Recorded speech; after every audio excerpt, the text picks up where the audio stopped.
Komischerweise hat mein Vater mir sogar das vorgeschlagen, dieses Instrument, wobei man sagen muss, dass er selber Musiker war. Er war zwar Geiger im Orchester, aber trotzdem natürlich mit allen Instrumenten vertraut, die es gibt.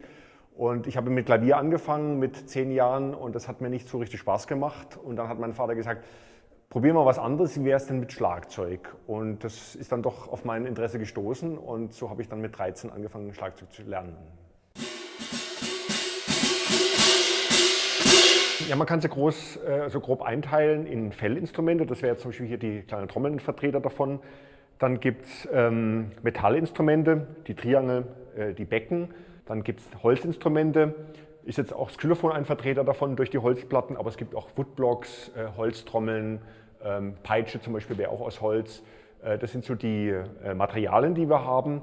Und dann natürlich gibt es noch eine andere Einteilung in gestimmte Instrumente. Das wäre jetzt Xylophon, Vibraphon, Glockenspiel, Pauken natürlich auch oder ungestimmte Instrumente, die keine bestimmte Tonhöhe haben. Das sind hier die Percussion-Instrumente, Becken, Triangel, kleine Trommel, Tom-Toms, große Trommel. Also die haben alle keine bestimmte Tonhöhe oder keine erkennbare. Also die gestimmten Instrumente, wie zum Beispiel das Xylophon, ist ganz klassisch im Violinschlüssel notiert. Die tiefen Instrumente, zum Beispiel Pauke, gibt es dann auch im Bassschlüssel.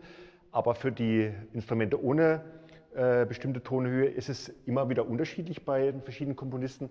Ich habe 2 moderne Stücke mitgebracht, wie sie notiert sind. Hier bei diesem ersten Stück haben wir zum Beispiel Kreuze auf einer Linie. Das kann dann natürlich dann nur ein Instrument sein und es steht dann zum Beispiel genau oben drüber. Das ist jetzt zum Beispiel ein Metallinstrument mit dem Besen gespielt. Das steht aber dann explizit da, was man da tun soll.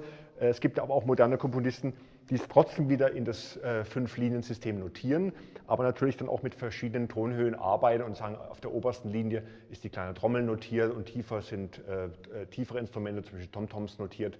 Das wird aber auch meistens in einer Legende am Anfang des Stückes erklärt.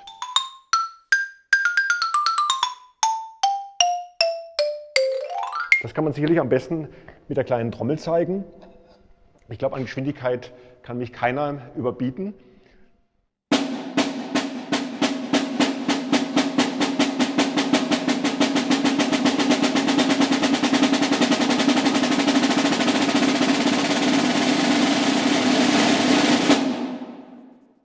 Aber ich glaube, auch an Kompliziertheit kann man dieses Instrument wirklich ausreizen.